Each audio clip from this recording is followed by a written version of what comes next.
And as we get towards Statuary Hall, there are 3 entrances. Let's use the one on the right side. Oh, that's right. Walk in here. Stroll in.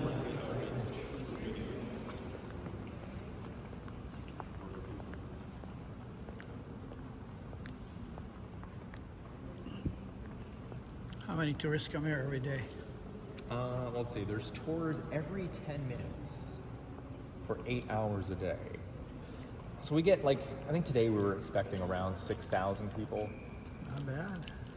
That's But like the busier times of the year, it's 10,000, easy. Hey, can everyone get a little bit closer to me? Like, huddle up around here. I've been giving you any direction. I'm gonna stand like right here, huddle up. I'm the quarterback. So again, National Statuary Hall, for obvious reasons. And this is the old chamber of the House of Representatives.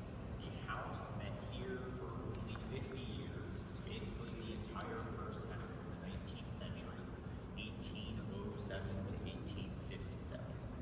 Back then, of course, the room was set up differently. No statues. That's before the collection of state statues existed.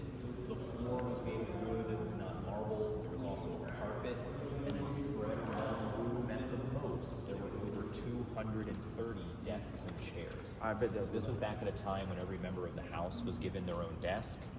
That's no longer the case. It's just senators who get desks in the Senate today. And back then, this side was the front of the room. So in the gap in the columns there was a raised platform that had a desk. That was the speaker's rostrum, where the Speaker of the House gets to sit, calls on people to talk. And then all of us, the public, we were allowed to sit up there behind the columns and the railing. In that space, there were 3 rows of seats. That's called the gallery. And the public have always been allowed to sit in a gallery and watch the House. Hasn't always been that way for the Senate. The Senate waited a couple of years to open a gallery to the public for like the mid-1790s.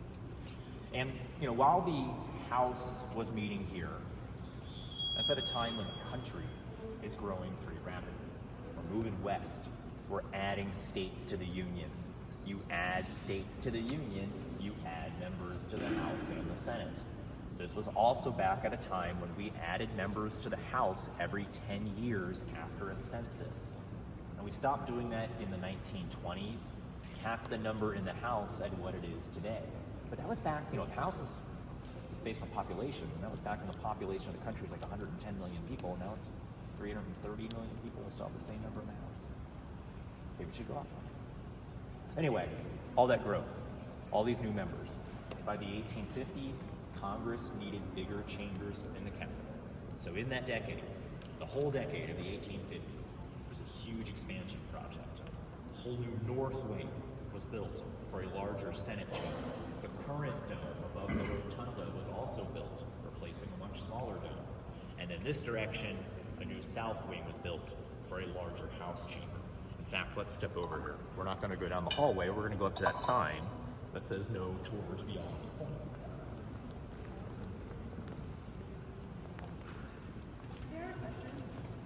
Question. The 13th Amendment was passed in the current chamber, where the House is today. So like all those scenes in the movie, the Lincoln movie that's about all of that, were filmed in the Virginia Capitol, in the Virginia House of Delegates, which looks kind of like this. It's a round room, where this is a rectangular room. So Spielberg could have done a better job at finding sets. Anyway, yeah. Let's gather around me here, because they're not in session. We can kind of stand here for a second. So like down this hallway, the building at one time used to end right here where the ramp is. There was actually a fireplace back here behind the speaker's rostrum. So everything down the hallway is built in the 1850s. And then you see the double doors at the end there? That is the main entrance to the current House chamber. So that's the way that they lead the president into the House chamber when the president does the State of the Union address every year. And it's the House Sergeant at Arms, whose name is Bill McFarland. He's a hilarious guy, but he leads the president in. He goes, "Mr. Speaker, the President of the United States." And they go down the aisle there. That happens right in the doorway. And then there's only one TV camera right now because it's the August recess, but if they were in session, there would be maybe 5 or 6 cameras on the left side of the hallway, and that's the First Amendment. in action. Freedom of the press. So that's where the news networks set up to do live shots throughout the day. So you'll see me in the background giving tours sometimes. Anyway, that's more over this side. Stand over here by up there and hold water.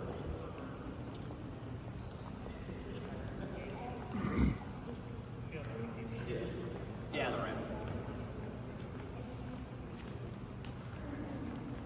After the House moved out of this old chamber in 1857, they were left with this big space to use. So in the 19th century, there was always this thinking that the interior of the Capitol needed to be beautified with more art. So a few ideas were kicked around, and in 1864, Congress established the collection of state statues and had this old House chamber turned into Statuary Hall. That's when they put in the marble floor. And when Congress invited the states to send in statues, there were rules, like the subject has to be dead. Got to be dead to have your statue in the Capitol. It's probably a good rule. The statues themselves can only be made of bronze or marble. So dark ones are bronze, white ones are marble. They also trickled in. States weren't all gung-ho to make a bunch of statues. So we would get one or two every couple of years, and we didn't have 50 states until the 1950s. But it took from the 1860s, when the collection was created, until 2005 to get two from all 50 states. But then we touched on this in the rotunda. States can replace statues, so you will always find newer statues. We've had 10 states replace one statue. 2 states have replaced both original statues. And then right now, we're probably up to like 6 to 8 states that are somewhere in the process of replacing old statues. In fact, by the end of the year, we will have 2 new statues in the building. We're supposed to get a new statue from Utah of a woman named Martha Cannon. Everybody step this way a little bit. I'm just gonna make space so that group can get around us there. So we're gonna get a new statue of Martha Cannon from Utah. She was the first woman elected to a state senate in the US. She was elected to the Utah Senate in the 1890s and beat her husband in that Senate race. So Martha Cannon. And then we just got a date on this one. September 24th, we're gonna get a new Arkansas statue, and it's gonna be, get ready, it's gonna be Johnny Cash. So we will have a country rock musician with a statue in the Capitol, which I'm all for. Because people just assume that the statues are all like dusty old politicians from the 19th century, and a lot of them are, but they can be anybody. You know, we have educators, civil rights activists, religious figures, inventors, one painter, one comedian.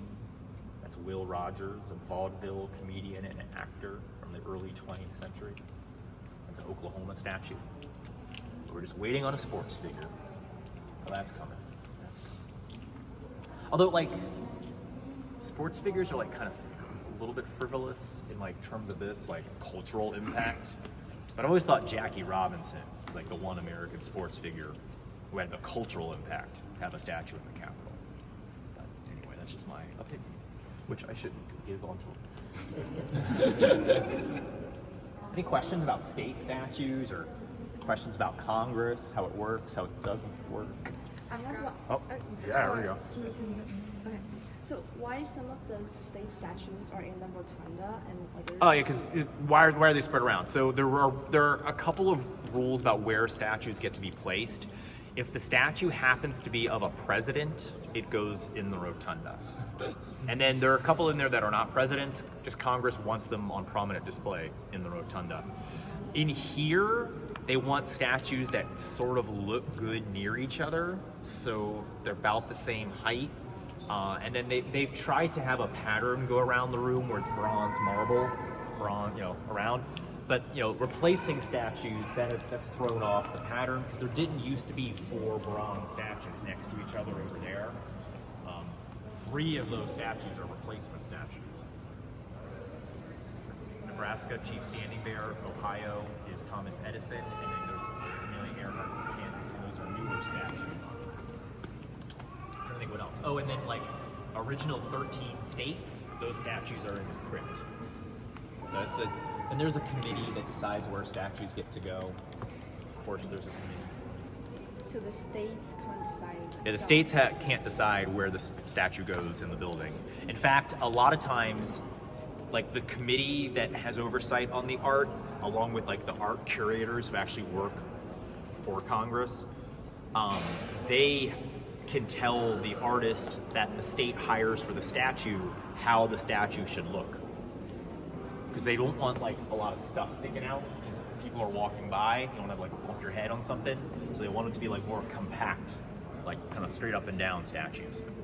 But older ones, say like that marble one with like the sword next to his leg right there from Vermont, that's Ethan Allen. That one might not get approved today because I mean that sword's broken in like 4 different spots. They had to repair it. So, any other questions? Yeah. I wonder how you decide who to build a statue for. Like, how did the state decide? Yeah, it's depending on the state. Or Yeah, it depends on the country. state. So every state has their own little legislature. So it's the state legislature that picks the person that represents the state with a statue in the Capitol. But every state does it differently. Like some states have said, like, oh, we'll pass a thing and we will create like a commission and get a bunch of historians who know about the state to maybe get together and give a couple of names, like recommendations. I know a few years ago when Ohio was putting in Thomas Edison, they let the people vote at Ohio state historic sites. Like if you went to the gift shop at like a state historic site in Ohio, you could vote, and Thomas Edison won. So yeah, states do it differently, but it's the legislature that gets the process going. Because we got to get moving, because I have a schedule to keep. Yeah, and I don't want to keep you longer than I'm supposed to. We're going to head down to the visitor center where we're going to wrap up the tour. But to get there, we're going to go the way that we came, back through this little hallway, past the speaker's office. That is the real speaker's office right there. Speakers since Newt Gingrich, beginning in 1995, have used this office. And they like people walking by. Like that's why the name is there. They like it when you see their name there.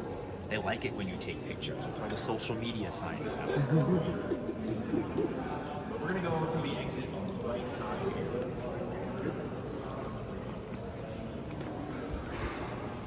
Stay to the right, past the speaker's office. Like when we're in session, the student members walking around all the time, or through some of the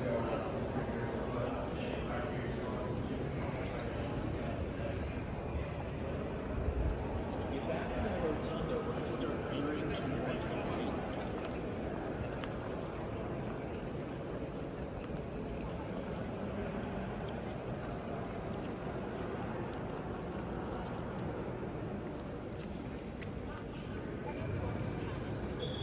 And we're all going to head through the doorway here on this side that says exits above it.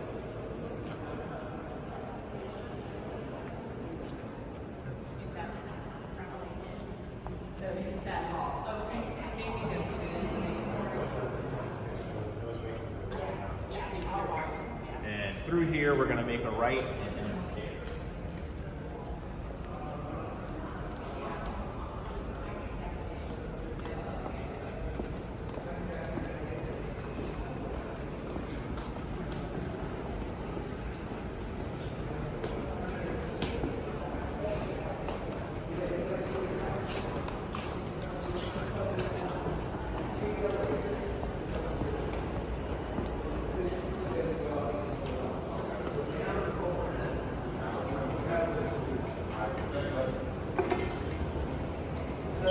At the bottom of the staircase, we're going to keep moving to the right, and we'll ride the escalator down to the visitor center.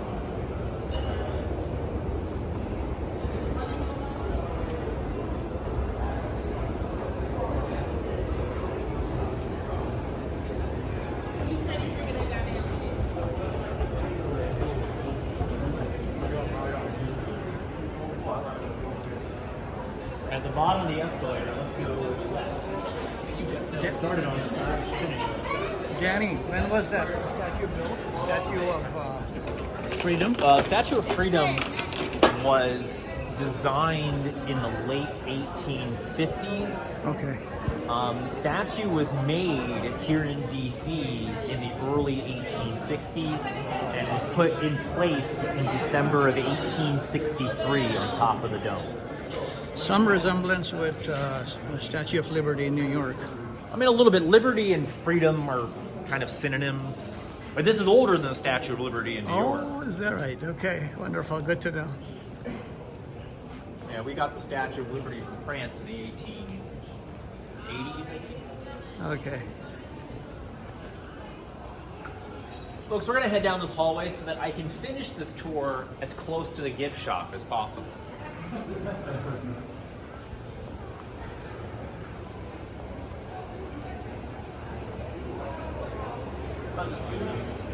So, we're going to gather one more time. I'll wrap up, maybe give you useful information, get you out of here in a second.